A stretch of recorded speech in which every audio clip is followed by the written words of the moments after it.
Ciao ragazzi, my name is Fleur Piumati and I am the female equivalent of Gino De Campo, only more refined and sexy. So today I'm going to show you how to make a tiramisu from my grandmother's own hands, Tiramisu di Nonna, and I hope you enjoy it.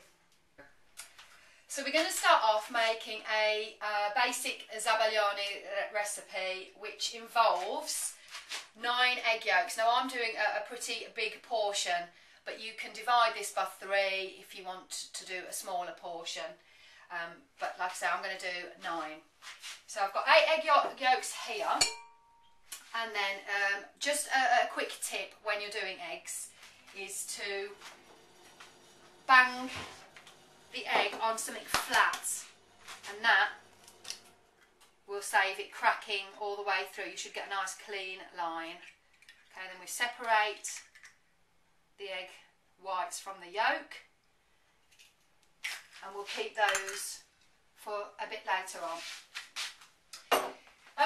Now I don't tend to measure a lot of my ingredients, so for the purpose of this video I'm going to show you it's around about a cup full of caster sugar, and we add that to the egg yolks, and we can whisk them all together. Probably not going to be able to hear my voice, until they're pale and golden.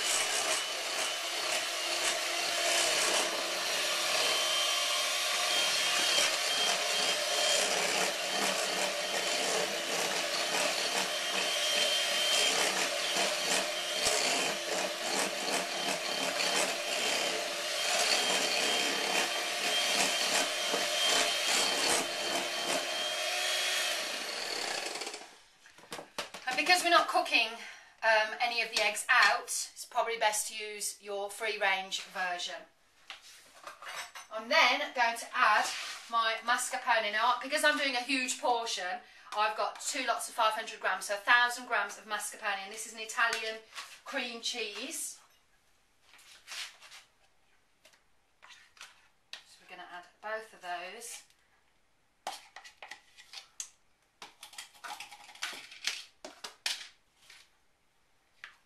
As you can see, quite a lot. We've got a big load of people to feed, and I've got to do a portion for my wonderful boss, Angela. Angela is a derivative, obviously, of the Italian for angel.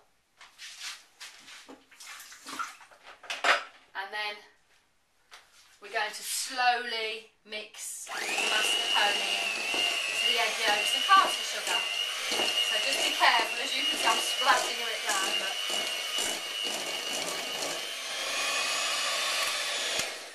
I'm trying to do it slowly.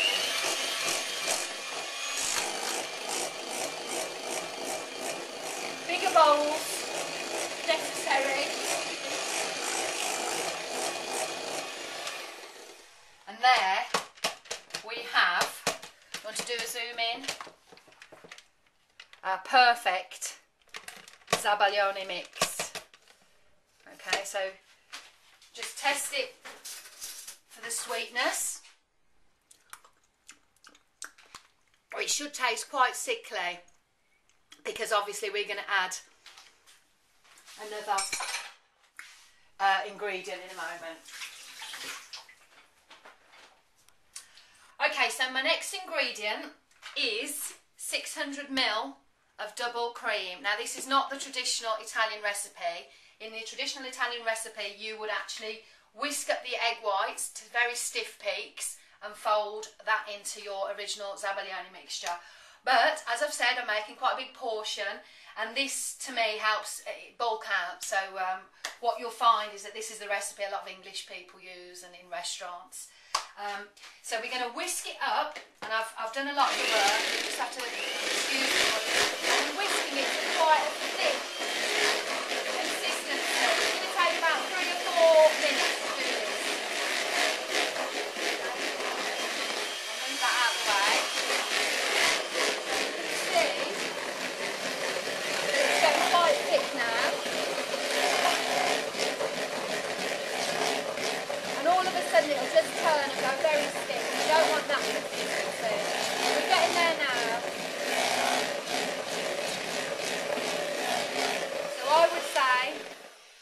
that consistency, it would be perfect. Alright. Then what we're going to do with the cream is mix the zabaione to it, because that's a bigger bowl. Okay, so the wonderful Italian version of creme anglaise, or our custard. Now I'll leave that later to lick. I won't do that on camera. And then we're going to mix the whole thing up, sort of use cutting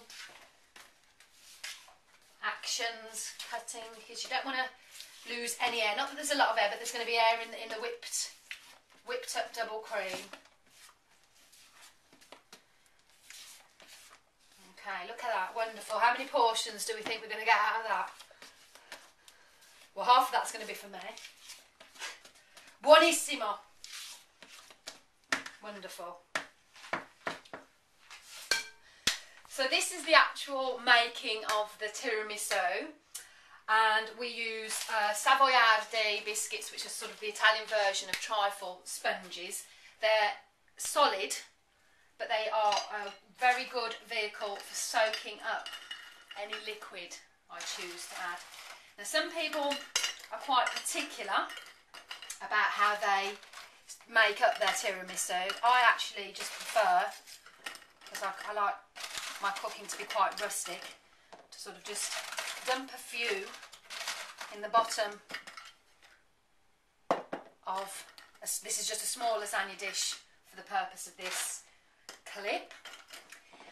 And then you'd normally have a small other dish to dip your biscuits individually in. I like shortcuts, and if shortcuts work, I'll give them a bash. So what I'm going to do is I'm going to just pour some espresso over my biscuits. I don't want the liquid to make them extremely soggy, but obviously I do want enough so that we can taste the flavour. I then add the coffee liqueur for that extra kick. Now, in the original recipe, obviously it would be Sicilian masala wine, but I just think a coffee liqueur, Kahlua, you can add orange juice. I think that sounds revolting, but for the purpose of this, my favourite is Old Soiree. And then we just place the zabaione over the top of the biscuits. Some people like to do another layer of biscuits and another layer of zabaione. That's up to you. I'm giving you the most basics so that everybody can try this and not be frightened, because this is a really easy recipe. Okay, lay it out on the dish. Okay. And to finish off the recipe, we are just going to add a spoon of cocoa powder, and I do it through a tea strainer, over the top, and sprinkle as lightly or heavily as you like.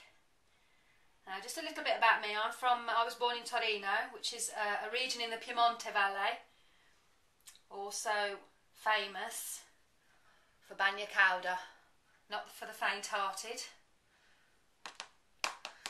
A mix of anchovies and garlic. Nice strong after effects, I'm sure you can imagine. Okay, and that is your finished tiramisu. Very, very easy. It's taken less than 15 minutes to do, and you're going to keep that in the fridge until you're ready to serve it at your next party. I, of course, will hopefully be serving it to the next love of my life. Thank you very much. I hope you've enjoyed this recipe, and go out and eat the most fantastic food in the world.